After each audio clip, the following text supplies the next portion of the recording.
Halo semua, siang ini kita akan membahas mengenai doser push stripping yang merupakan ikon di tabung project. Baiklah, pertama kita buka geometri doser push yang coba saya buat. Geometri doser push, oke, nanti kita jelaskan satu persatu. Di sini ada kita mengenal istilah doser frame. Doser frame adalah material yang akan kita doser dan ripping. Ini kalau doser itu ada dua, baik itu downhill yang mendorong ke bawah dan uphill. Jika downhill biasanya productivity itu bisa lebih dari 300 PCM per jam, namun ketika dia uphill produktivitinya bisa berkurang, yaitu di angka kurang dari 200 PCM per jam ya, sedangkan productivity terpasang untuk merencanakannya biasanya kita buat di 215 PCM per jam.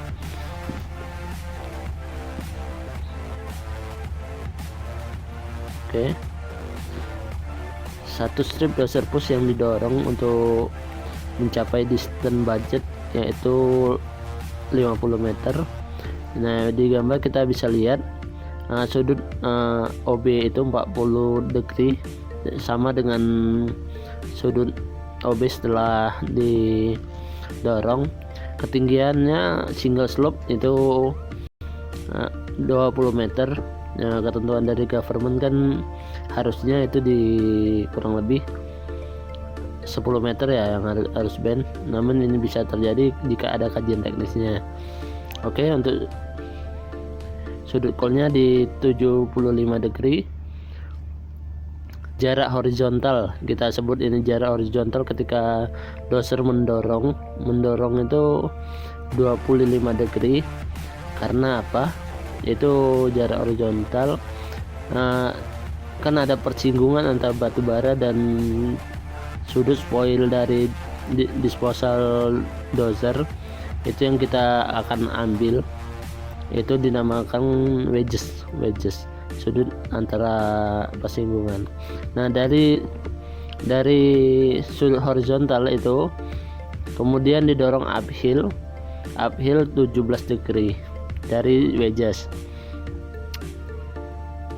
untuk melihat wedges. Jadi dari doser prime didorong downhill sampai rata horizontal 20 meter untuk ketemu wedgesnya, dan didorong uphill 17 degree derajat.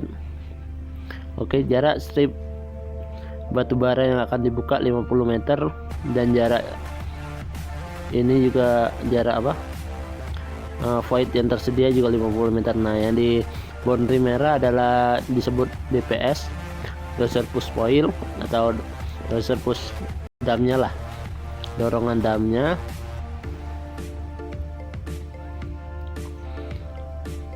Oke, dan yang warna ungu kita sebut doser prime. Itu posisi di mana doser pertama didorong. Nanti akan kita lihat di video berupa kondisi aktual, dimana di situ bisa kita lihat call yang terekspos, wedges yang terambil, sudut dari pengambilan batu bara, sudut dari dinding hasil doser push. Nah, ini previous disimulasikan terdapat 4 kali dorongan dengan jarak 125 meter. Kita bisa menaikkan dampingan lagi untuk tambahan. Doser push ini diasumsikan sebagai improvisasi dari kondisi terjepit dirubah menjadi kondisi menguntungkan. Ini menurut pribadi saya, karena beberapa dengan 80% input dam, total input dam,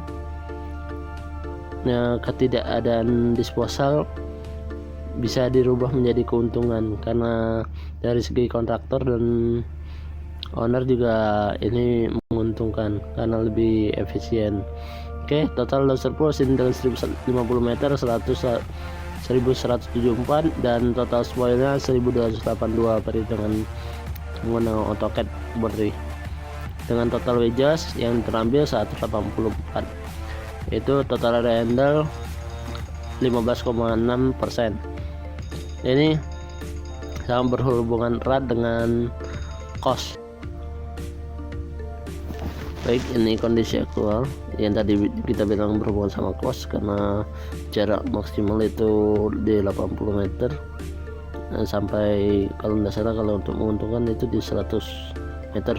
Lebih dari itu bisa harganya sama dengan kita lihat di sebelah kiri harus 2 strip. Cara pertama harus 2 strip sehingga sam terbentuk, dan yang kedua itu sudut batu bara jangan terlalu tegak ya, kalau terlalu tegak tidak efektif.